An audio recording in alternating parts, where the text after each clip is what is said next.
Добрый день, дорогие телезрители! В эфире передача «Слово за слово». В студии сегодня работаем мы, Николай Борисов и Алена Алексеева. Здравствуйте! Для нашей дискуссионной площадки «Слово за слово» мы выбираем самые актуальные и сложные вопросы.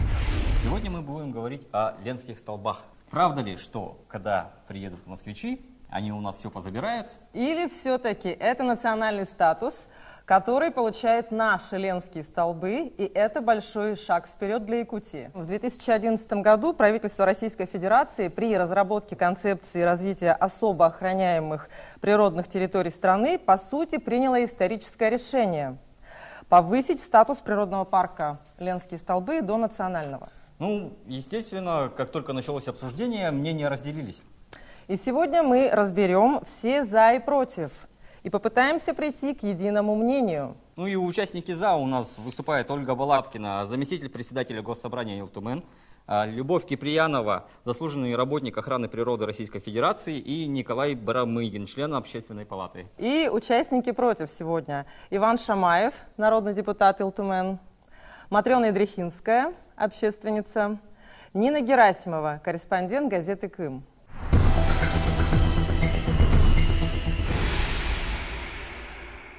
В первую очередь, наверное, хотелось бы выслушать сторону, которая выступает против. И, наверное, Иван Иванович, вам слово. Спасибо. Во-первых, то, что мы хотим изменить статус от республиканского к федеральному, это очень плохо.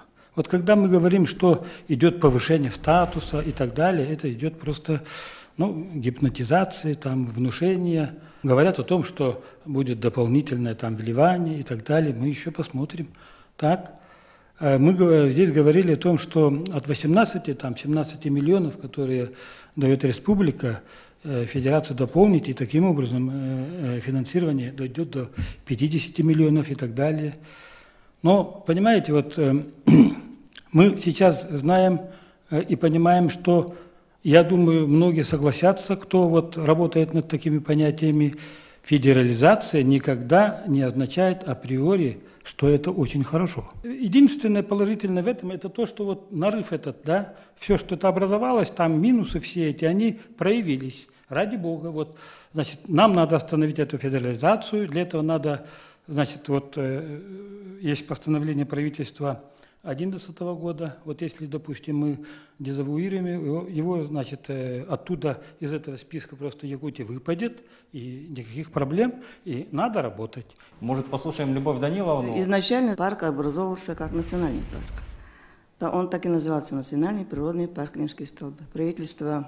Решение правительства такое было. И мы в течение 8 лет были национальным парком. А когда стали приводить закон в соответствии с законами Российской Федерации об особо охраняемых природных территориях, взяли слово «национальный», просто вычеркнули. Тогда надо было, в общем-то, защищать роль природного парка Ленские столбы, до национального надо было сохранить. Когда разрабатывалась концепция развития особо охраняемых природных территорий Российской Федерации, в 2011 году включили несколько объектов северо-востока России. Это национальный парк Берингия, национальный парк Ленские столбы, заказник Новосибирские острова, заказник Токко. То есть некоторые объекты попали в эту концепцию. Когда мы номинировались в ЮНЕСКО, это был 2005 год, начали номинироваться, разрабатывать досье, научное обоснование. Мы прошли 4 экспертизы Международного союза охраны природы. Прошли мы очень тщательную экспертизу, проверку. И при этом Международный союз охраны природы, когда мы шли уже на номинацию, сделали ряд замечаний. Где-то было 17 пунктов замечаний. Там и мониторинг, там и охрана территории, финансирование, просвещение. Была очень аутентичность, целостность. Было очень много замечаний, и в том числе было замечание о повышении статуса Ленских столбов до национального. И от правительства Республики Саха-Якутия, Международный союз охраны природы и через Министерство иностранных дел Российской Федерации пошло гарантийное письмо Международный союз охраны природы, что данный статус будет повышен. Есть такое вот руководство к конвенции об охране всемирного наследия, вот здесь вот такой вот конвенция есть, и там написано, что границы определяются опыты таких объектов, как национальные парки, как заповедники и исторические территории. Вот поэтому, значит, согласно вот этой конвенции, вот, согласно вот тех вот требований Международного союза охраны природы, пошло вот гарантийное письмо. И в то же время остаются вопросы, например, один из самых главных вопросов у нас – соблюдение прав коренных народов, которые проживают на территории парка Ленских столбов, и как раз вот с противоположной стороны Матрена Ядрихинская, общественница. Всем добрый день. Спасибо организаторам, что предоставили нам такую площадку. И сейчас вот видим, оказывается, есть вообще другие проблемы, которые вообще даже немыслимо, как мы это самое, зная такие проблемы, передаем это самое, вот как сказать, из одного ведомства в другое ведомство. Мы написали вот письмо. Я просто хотела самое вот подчеркнуть, вот мы тоже вот Николаю Барамыгину тоже писали письмо, ну, Общественной палате Республики Саха-Якутия Сергучеву, сказали, что вот все документы у вас лежат, вы этим занимаетесь, да. Мы там самое, вот именно указываем то, что вот 3 общины, которые на стадии переоформления формы собственности, что община Карбыка на Алданском районе, часть территории, которая подпадает под федерализацию, не может получить кадастровые номера, имея на руках свидетельство на право владения и постоянного пользования землей от 23 мая 1993 года. Все это ссылается к тому, что вот именно наша, ну как бы это исполнительная власть, наша это Росреестр не дает им возможность оформить документы. Просто так. Просто даже вот если мы выявили такую проблему, да, оказывается, община Карбыка на Алданском районе, их земля. Раньше, когда вот организовали природный парк в 1995 году, они вообще туда не входили. А сейчас, когда вот передают документы, все документы, которые здесь есть, да, тут про их тоже нету, Алданский Карбыка. А их земли уже в карте там числятся, вот уже. Какие вот карты смотрите, да, все, наверное, вы уже тоже знаете. Их земля в карте как бы на территории есть, а их тут нету. Я когда работал в Хангаласском Улусе в начале 2000-х годов, вот Любовь Даниловна несколько раз проводила совещания с представителями общин эвенков Хангаласского и других улусов. Вот при поддержке администрации улуса. Ну тогда, вот, видимо, жареный петух. Нет, тогда Любовь Даниловна им объясняла, как им действовать, каким образом им нужно оформлять землю. Потому что этот вопрос земель коренных малочисленных народов севера, скажем так, эвенков, да, которые проживают возле территории национального парка, он уже стоял тогда. Это было 18 лет назад. Вот прошло 18 лет, и эти общины, к сожалению, да, до сих пор не оформили на себя вот свои имущественные права. Потому что вы не помогли, не дали возможности. Нет, почему мы не давали возможности? Мы им говорили, оформляйте, оформляйте. Я являюсь депутатом Алданского района. Действительно, есть проблема не между парком Ленские столбы общиной Карбыка, а есть проблема, которая возникла из-за различного оформления документов непосредственно вот, то есть, по той формуле, по которой сейчас объяснили. При необходимости, соответственно, я готова встретиться с людьми и определить, каким образом дальше идем. О том, что на территории Алданского района очень много неоформленных земель под общиной, их достаточно много. Да. Территория сегодня Белецкого наследия защищена законом республики, поэтому я думаю, что в данной ситуации, если возникнут вопросы, то мы, соответственно, будем работать, как и при любом наложении земельных участков. Чтобы это не было. Да? Сегодня у вас или у меня на даче может оказаться чужой сосед и так далее. То есть это все решается в цивилизованном порядке. То есть не имеет никакой разницы, будет это национальный парк или природный? Да никакой-то разницы не имеет. Хотя бы только потому, что есть земельный спор. Этот земельный спор необходимо, если он существует. Его просто в рамках действующего законодательства нужно разбирать. И его нужно разбирать, Иван Иванович, независимо от того, федеральные у нас Ленские столбы или республиканские. Кроме того, да, Иван Иванович, И, значит, я не совсем понимаю, да, что федерализация плохо. Я, в принципе, этого не понимаю, потому что я паспорт свой сегодня несколько раз открыла, у меня там стоит гражданин Российской Федерации. Ну, ничего не изменилось, да? Вот, ну, что хотела делать, я всяко разное его пересмотрела, да? Я родилась и выросла в Якутии, безусловно, но я осталась гражданином Российской Федерации, да? И мы сегодня, в 93-м году в России была создана федерация. И постановлением Верховного Совета 3020 произошло первое разграничение Верховного Совета 92 года, да? Значит, первое разграничение собственности. И действительно, после этого у нас появляется указ президента о том, что у нас появляется такой природный парк. Законодательство меняется. И когда появляются реальные амбиции республиканские, направленные на то, чтобы этот парк стал достоянием ЮНЕСКО, мы не субъект международного права. Российская Республика Саха-Якутия. Поэтому, соответственно, парк должен быть федеральным. И проделана целая колоссальная работа. Нет, о том, что не будут ущемлены ничьи права, я даже в этом не сомневаюсь. В том, что вот когда вот тут наводили тень на тень, когда говорили, что вот, значит, она должна быть федерального уровня для того, чтобы быть под эгидой ЮНЕСКО и так далее, это ничего этого нету в конвенции. Иван Иванович, минуточку. Читайте конвенцию. Я читаю Конституцию. Да, нет никаких... Минуточку. Относительно тени на плетень. Я читаю Конституцию Российской Федерации, Конституцию Республики Саха-Якутия. Субъекты субъекты Российской Федерации вправе вступать в международные внешнеэкономические отношения только с субъектами других государств, с субъектами, составными частями.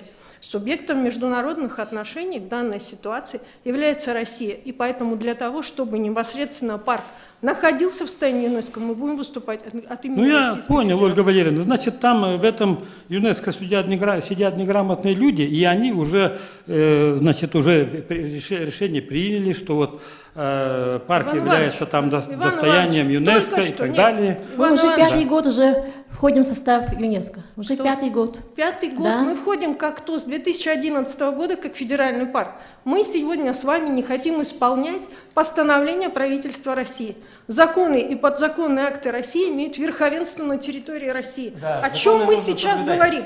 А мы сейчас говорим о тени на плетень. И вы совершенно верно назвали то, что сейчас с вашей стороны происходит, да, как бы именно этой фразой. Это неудивительно. Можно я скажу, да? Да, пожалуйста. Мы не первые и не последние, которые вот выступают против национализации парка. Например, в Брянской области, Придеснянский парк, там жители, местные жители вообще выступают против.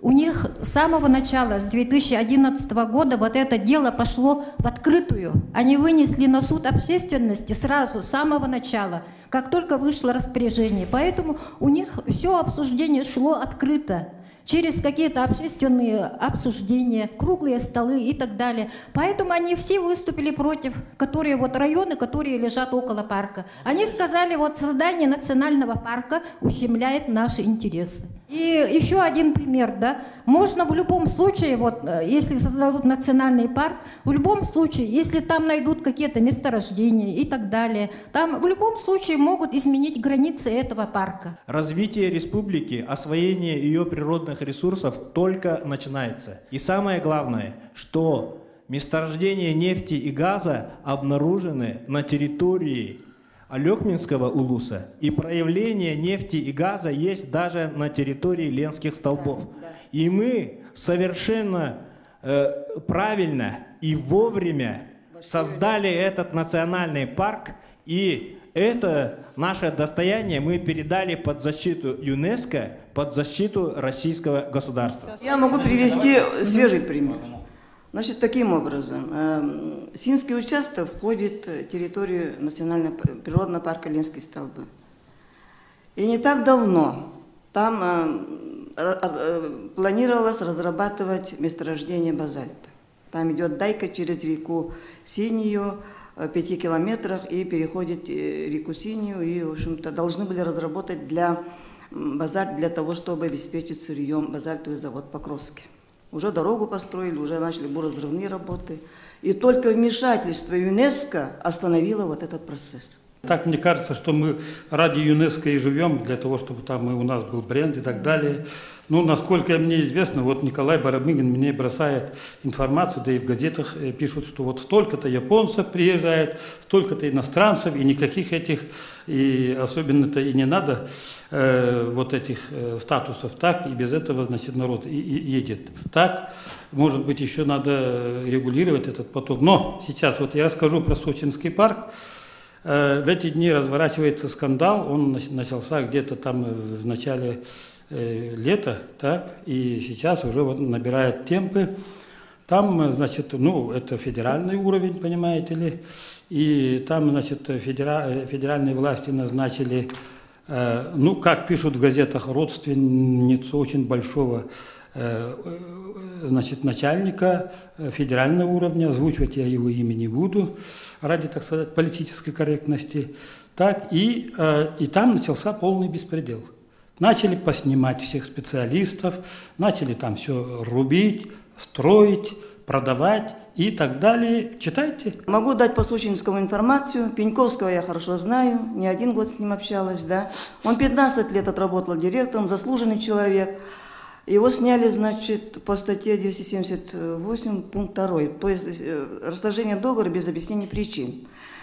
Дело в том, что когда человек долго работает, ведь пожизненно директоров же не бывает, все равно какие-то бывают нарушения, какие-то еще бывают моменты, да, допустим. И именно общественность Сочинского парка ставила вопрос о его снятии. То есть там экологические поборы, суды были очень затяжные с 2010 года. Никаких рубок в данный момент нет. Эту же временно исполняющую обязанности освободили. Назначен другой директор, который много лет работает в нашей системе, специалист. Но я так полагаю, что просто тут был нарушен человеческий фактор. Не надо было его так снимать. Лицо, да. Да, не надо было, заслуженный человек, заслуженный эколог Российской Федерации, как и я. Надо было почестью, как-то более мягкой форме, ну, в общем, пожизненных директоров. Хорошо, опять давайте я бы хотела передать... Возвращаясь к Ленским столбам, да, к ситуации вокруг Ленских столбов, Иван Иванович правильно отметил сейчас, когда в мире очень жесткая конкуренция, когда в мире надо продавать продукцию и так далее, продаются только бренды. Бренды – это истории. Вот японцы говорят, для того, чтобы что-то продать, надо придумать историю и продать людям историю, чтобы они, покупая, получали наслаждение именно от факта покупки. Не сколько стоит там себестоимость и так далее, а главное продать людям мечту. Вот и в этой связи я хотел бы отметить, что присвоение статуса ЮНЕСКО Ленским столбам пошло только на пользу. Вот по отчету главы Хангаласского улуса в 2016 году улус посетило 174 тысячи туристов. То есть это первые шаги. Наконец-то индустрия туризма начинает развиваться в республике. Вот и второй момент. Недавно, в прошлом месяце, впервые состоялся чартер из Японии с японскими туристами. Японцы вот оплатили по $3000, чтобы побывать в республике Саха-Якутия всего лишь 3 дня и посетить Ленские столбы. Почему Ленские столбы? Потому что это объект ЮНЕСКО. То есть, что нам дает присвоение статуса ЮНЕСКО? Вот оно дает возможность нам на этом бренде зарабатывать. И самое главное, вот я хотел бы сказать, что рядом с территорией Ленских столбов вот стоит заброшенная деревня Батамайды. Прямо вот напротив Ленских столбов с прекрасным видом. Вот и сейчас уже администрация Хангаласского улуса прорабатывает возможность строительства там турбазы. То есть, как вы знаете, сейчас вот Иланка очень раскрутилась. Там десятки тысяч туристов ездят из Якутска, с ближайших улусов республики вот, купаться. И сейчас уже следующий шаг, это уже будет, наверное, Батамай. Да, то есть, Николай, спасибо. Туризм – это большие деньги. И... Это пока маленькие деньги, это первые шаги. Потенциале, скажем, да, но... большие деньги. И жители Хангаласского улуса, наверное, тоже имеют право как-то... Вот я об этом я и хочу сказать. Вот у меня на руках письмо обращения. Это жителей Хангаласского улуса где подписались Степан Иннокентьевич Емельянов, Тимофей, это заслуженный артист республики. Но я не буду дальше перечислять. Суть обращения, мы против того, чтобы, значит, статус меняли на федеральный. И они совершенно правы. Вот подписи, значит, жителей Якутии, потому что это является как бы достоянием не только жителей Хангаласского улуса. Безусловно, подписи – это хорошо. Все зависит от того, кто и каким образом подал информацию как таковую. Да, правильно, Иван Иванович? поэтому, да? именно поэтому... Поэтому мы всегда в республике что-то, кого-то защищаем. Да? В данной ситуации мы почему-то пытаемся исправить уже принятое постановление, которое имеет обязательное исполнение на территории Российской Федерации, от которого мы уже имеем плюсы. Не иначе, как просто-напросто вот это вот, как вы это назвали сами, наведение тени на плетень, я назвать по-другому не могу. Что мы в результате этого получим сейчас? Сложное для России время. Мы получим раскол общества. Да. А неужели в России сейчас мало проблем? Посмотрите, что сегодня происходит. Неужели мы не видим тех информационных войн, которые происходят на Россию? Для чего? Нужно это снутри поднимать. Мы живем в едином государстве. Нужно сегодня быть сдержанным и проявить действительно якутский характер.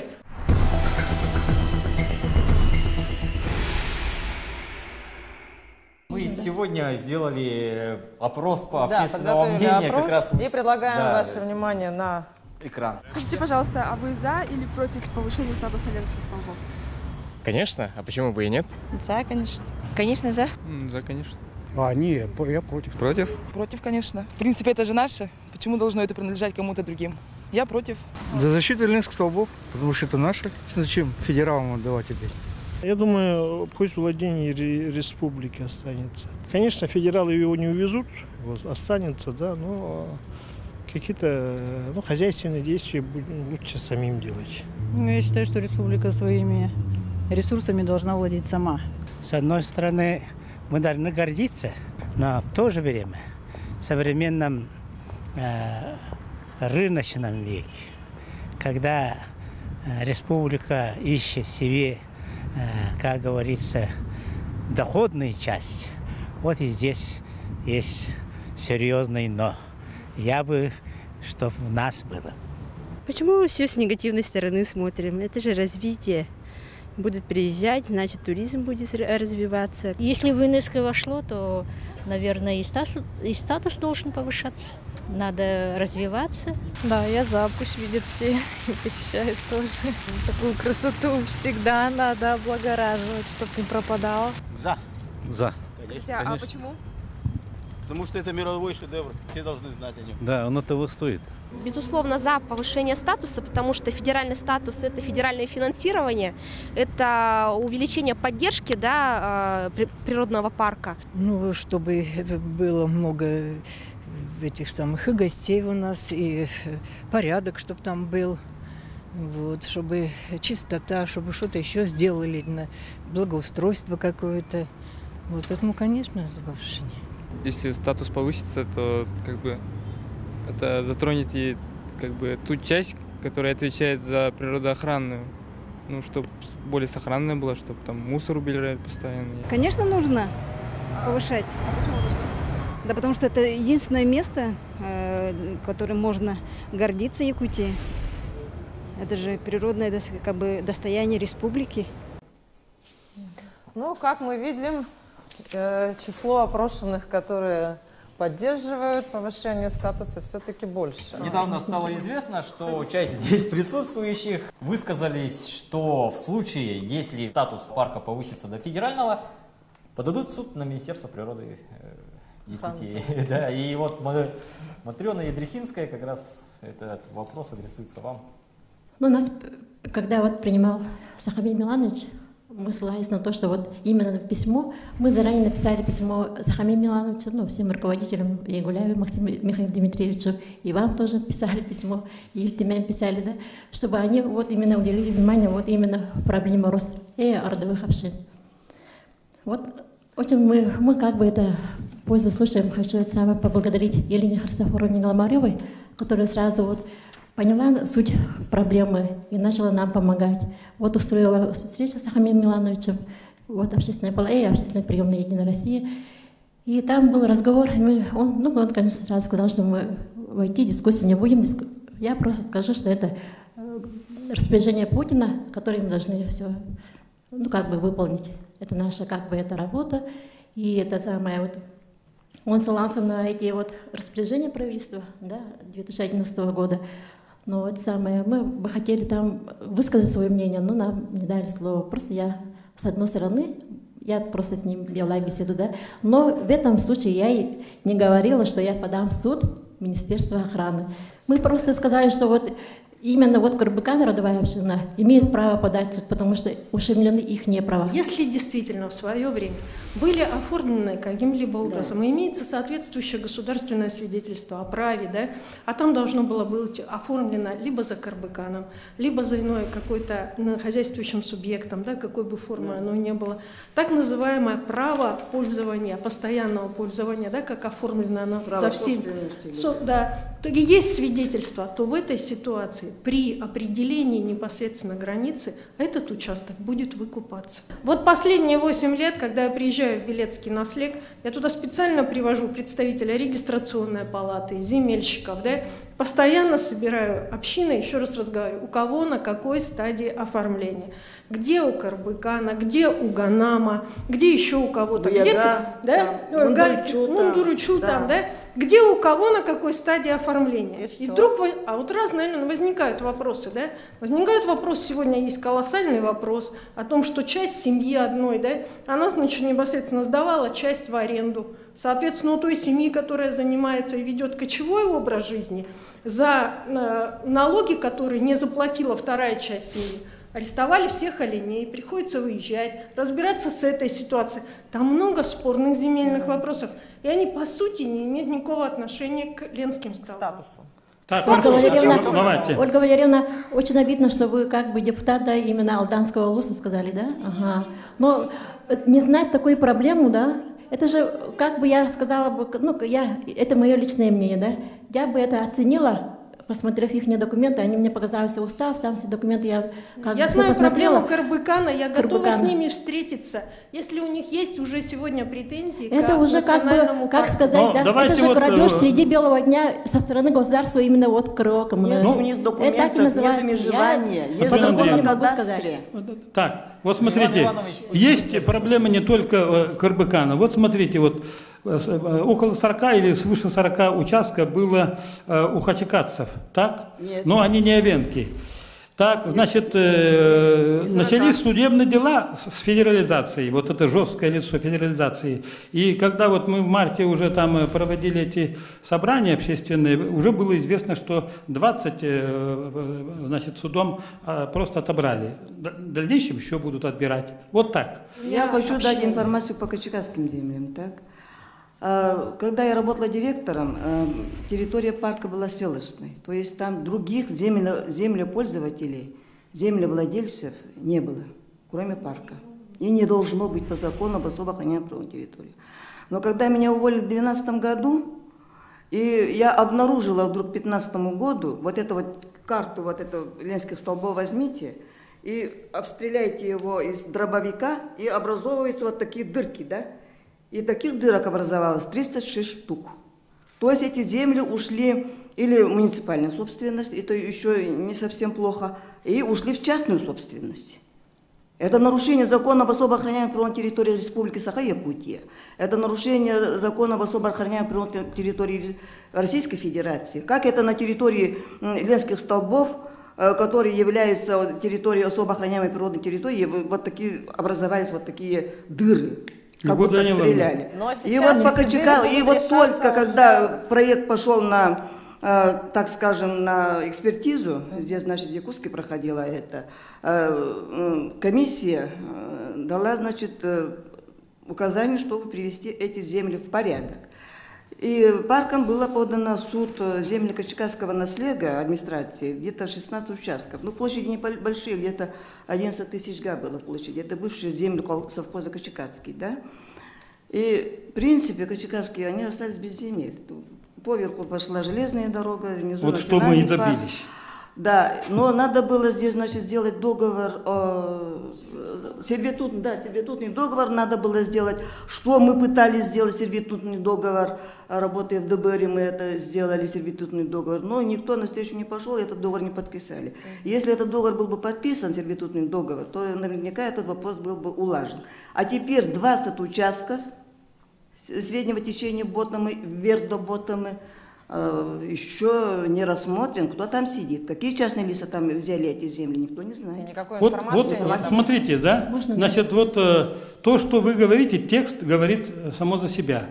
Вот вдоль Ботомы издавна, сотни лет жили люди, там они, значит, рождались, они там работали, стоговали, там сено убирали и так далее. И вдруг раз, тут, понимаете ли, у нас особо охраняемая природная зона, и мы вас попросим, и все должно быть чисто и цельно. Вот в этом-то и состоит ужас вот всего этого. Да. Так нельзя поступать.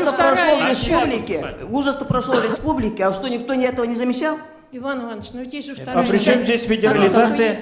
А есть же вторая часть. Это же после 2012 года. Вот, например, мы в своей республиканской квартире, мы как-то еще с этим справимся, но когда будет завершена федерализация, то проблемы закрутятся еще сильнее. А те, которые подадут в суд, их будет действительно много. Иван Иванович, скажите, вот когда вы учите математики 2 плюс 2 равно 4, вы 2 позволяете себе убирать из формулы? Наверное, нет. Почему же сейчас вы позволили, да, как бы, уважаемые женщины, часть того, что она сказала, убрать?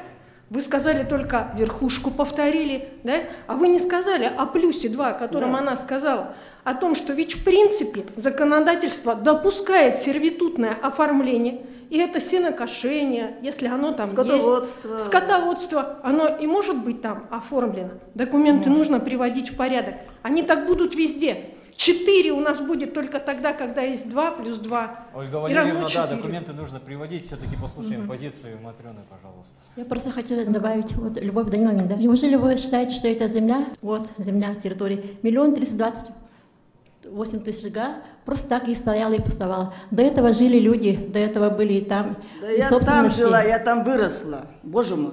Боже мой. И до этого, в 1995 году, когда вы создали национальный парк, это вы мне не говорите, это моя родина, я там ни одной собственности не было, вы видите, до 95-го года ни одной общины там не было, ни одной. А вот там были именно земли, которые находятся в собственности уже частных лиц. Вот подумайте так, да? Вот, допустим, деревня Качекаца, большая деревня, очень большая деревня, да, вы там были, я так понимаю, да, видимо. И вот община Калет появляется и говорит, это мои земли, это исторически мои земли. И тут же без никакой экспертизы, без никаких вот этих вот согласований с качкасским наследием в 1995 году якобы оформляют вот эти земли. Огромную территорию, более где-то 100 000 га, да? А деревня осталась без земель. То же самое Синский участок, то же самое вот это распоряжение, вот. Да? Распоряжение вышло в 1995 году был создан парк. Распоряжение этого главы администрации Федорова. Но пока это, значит, это Хангаласское улусе, оно легитимно. А вот те общины, которые находятся на территории Алеквинского улуса, распоряжение выносит глава Хангаласского улуса Федоров, легитимно разве это? Я вижу, у вас в руках газета «Якутия», да? Да, газета «Якутия». А вот главный редактор газеты «Якутия» хочет задать вопрос или высказать свою позицию. Послушаем его, пожалуйста. Просто хочу высказать свою позицию как гражданина, как жителя Республики Российской Федерации. Я вот сам каждое лето езжу в Титары отдохнуть от городской суеты. Прямо напротив Титары село Чкалово. Жители этого села Чкалово, да, они живут реально в каменном веке. Я каждый год удивляюсь, смотрю, там есть передвижная ЛЭП, так называемая, на санях. Летом дизель и молятся на то, когда быстрее река встанет, да? Чтобы вот эту ЛЭП-то там. Те же жители Чкалова, да, вот если бы им нормально объяснили, что вот будет федерализация, да, что, ну, этот самый, увеличивается финансирование, инфраструктура будет улучшаться, да, ну, кинут вам нормальную ЛЭП, да, у вас будет без перебоев электричества там и так далее. Я считаю, что Вот как хангаласы решат, и вообще удивительно, чего там алданская родовая община, это вы хангаласкин там скажите, да, вот что там алданский, эта самая община претендует на 1/10 там их земли, ну там, я не знаю, там. Хотя тут Любовь Даниловна привела такой аргумент, который перевешивает все, он один, да. Когда фирма уважаемого Егора Петровича Жиркова, там, ей нужен был базаль, да, только ЮНЕСКО же остановила. Дело в том, что эвенкийские родовые хозяйства, их 8 по ботами, да, они являются пользователями в данный момент, да, как бы. И попадая, значит, по природным паркам Ленские столбы под эгидой ЮНЕСКО, они остаются во времени, в пространстве пользователями своих земель. Никто это трогать не будет. Гарантом является в данном случае ЮНЕСКО. Тут такого явления по всей Российской Федерации нет. Тогда о чем и вообще эвенкам, ботам надо памятник поставить, мне, наверное, то, что вот сохранило их земли. По большому счету, а не рассуждать, что остались без ничего. Ваши заслуги несомненные. Вот мы ездили в Хангаласский Луз, село Тумол. Да там на встрече с жителями нам сказали, что иногда бывает так, что около них проезжают около 1000 туристов, да? И вот посчитайте, сколько они в день оставляют денег, они говорили нам. Вот если посчитать, вот куда уходят вот эти деньги, кто как пользуется вот этими деньгами, почему вот администрация парка никогда не отчитывается ни в СМИ, ни перед нами, жителями, никаких планов каких-то вот по совместной работе с населением у них нет. Вот еще что говорили они. Это хорошее предложение, наверное, администрации парка Хангаласского улуса. Я как раз хотела сказать, да, буквально, я была на Ленских столбах этим летом, впервые как житель республики, не как кого-то сопровождающий туда, да, испытала истинное удовольствие того, что такой у нас есть шедевр на территории, да, и, конечно же, немного неуютно себя ощущала от того, что тяжело подниматься по тропинке, которая действительно не в очень хорошем состоянии. И совсем недавно я увидела уже те проекты, которые сделаны парком, и тот ремонт, который по лестнице произведен. Я думаю, что в принципе мы сами можем сделать. Мы сами можем сделать конфетку. Я хотел бы сказать 2 слова. Я хотел бы сказать. Давай. Ох, как жарко-то. Так, ну, в общем, нам надо вот освобождаться от чувства своей неполноценности. Нам надо самим это все делать. У нас есть свои предприниматели. То, что он остается, значит, считается шедевром, вот, находится под присмотром ЮНЕСКО, это, безусловно, так и останется. И никаких проблем с этим нет.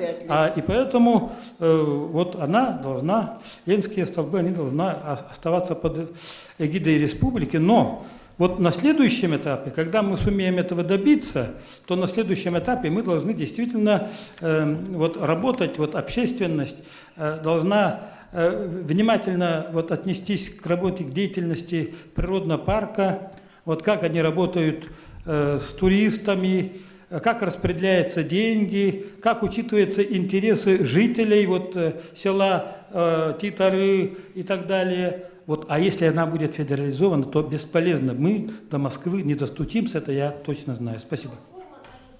Которая была вначале названа, это федеральный закон, статья 5, да, порядок участия общественной организации в контроле. И там нет никакой разницы. Вот федеральный это или республиканский, Иван Иванович. Поэтому стучаться, я думаю, нужно будет в те же двери. И уверена, что будут работать наши же люди. По международному праву, как Ольга Валерьевна совершенно правильно заметила, субъектом международного права является Российская Федерация.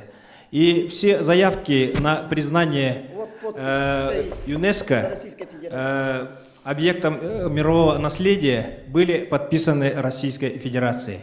Поэтому то, что ЮНЕСКО требует, Россия, это не республика даже, а Российская Федерация обязана выполнить. Это первое. И второе, я хотел бы сказать еще раз большое спасибо Любовь Даниловне за то, что вот она создала этот природный парк в 90-х годах. И содержала его, вот, и довела его до уровня всемирного наследия.